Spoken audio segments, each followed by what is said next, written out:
numerous. Like the amount of things that creatures need is numerous. Thousands and thousands of different things, right? And those wants and those needs are provided for them at the appropriate time in unexpected ways from places that they do not know and their hands cannot reach.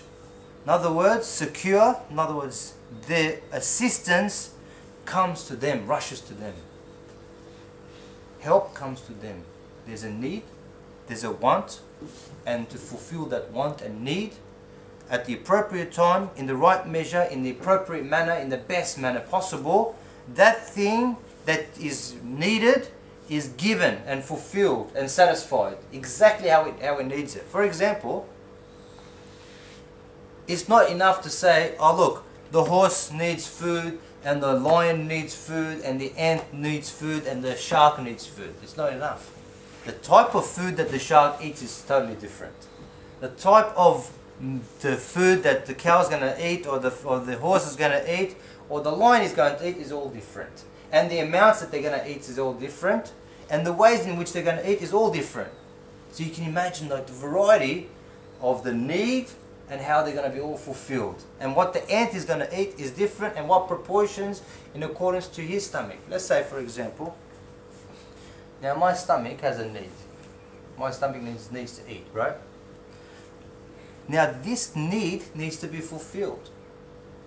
But this need that is going to be fulfilled has to be in accordance to my stomach. Let's say I'm hungry, but you give me grass. It has no benefit for me. It's not going to be able to satisfy my hunger, right? Grass is not going to do anything for me. But if you gave me, for example, carrots and other things, vitamins and minerals and proteins and everything else that my body needs, then you're providing what my body wants and needs in accordance to that need.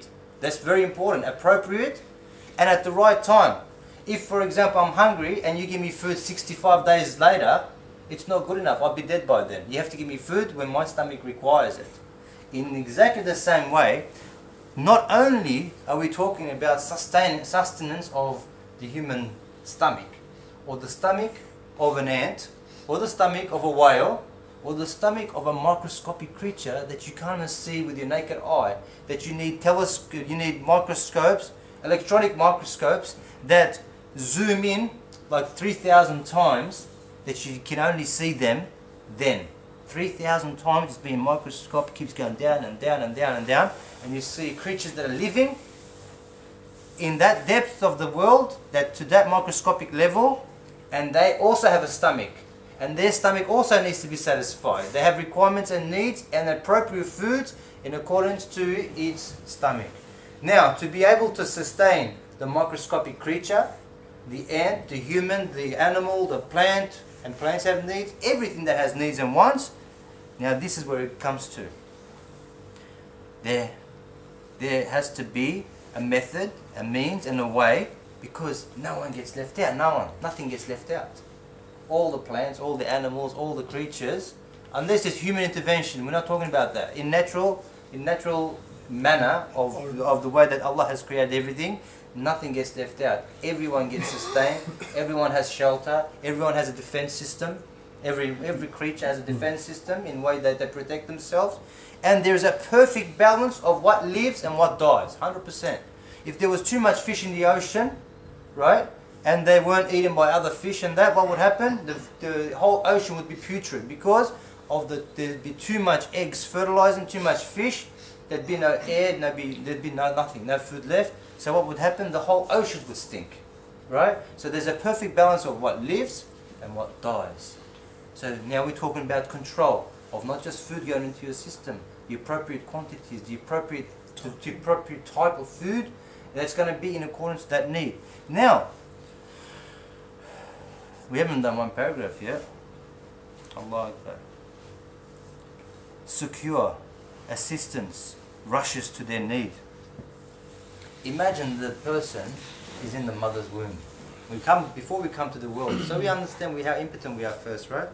You're sitting in your mother's womb. Now you have certain requirements in your mother's womb, but that's that's a different story altogether, right? There's a world out there. If you were to say to the child, if the child can understand and he speaks, right? You say to the child, you know, when you come outside into the real world, because at that moment he thinks that that's the real world in the mother's stomach. That's the real world. Doesn't know any better. He's never seen a tree. You can't explain to the human being in the mother's stomach what a tree looks like. Or when you come out, there's oceans and fish swimming in the oceans. And what the brother was saying, he goes, there's waterfalls. You've got to see it. It's beautiful, naturey, green or beautiful. They don't know all these things. Now the human being is being processed, is being prepared in the mother's womb. What's it being prepared for, bud? It's being prepared for a different place altogether.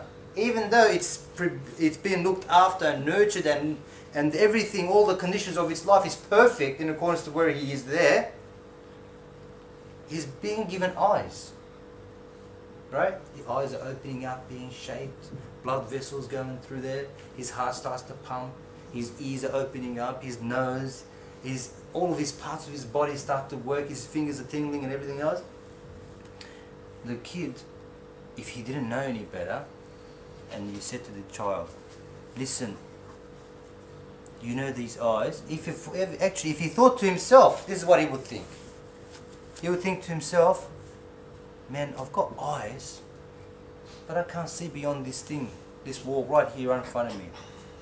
These eyes, so sophisticated, can't be just for this small place that I'm in. It can't be. I have ears, but all I hear is a heartbeat.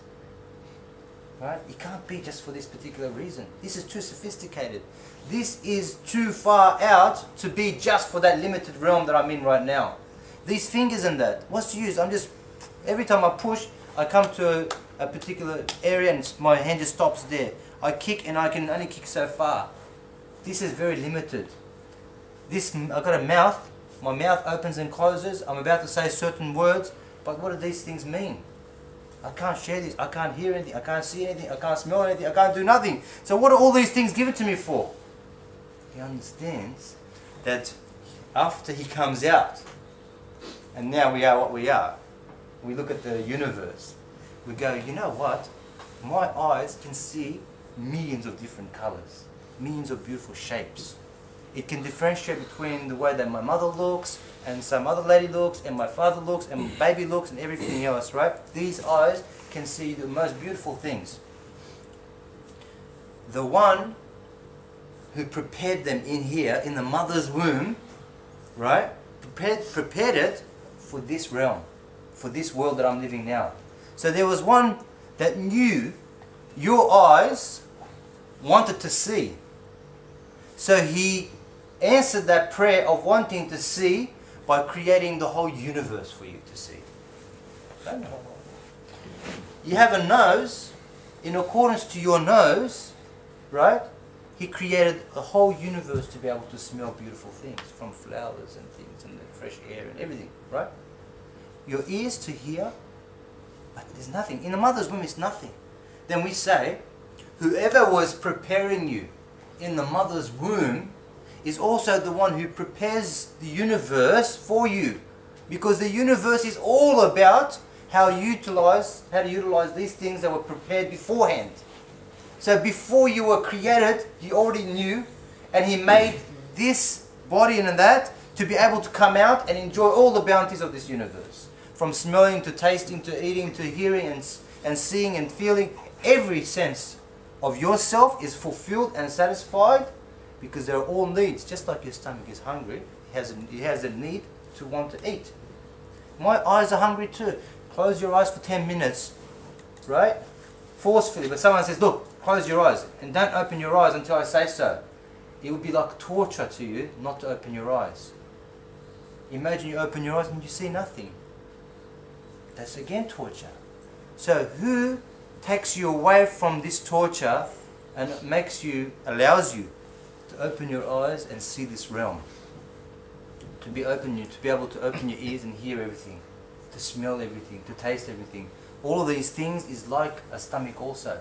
My ear is a stomach.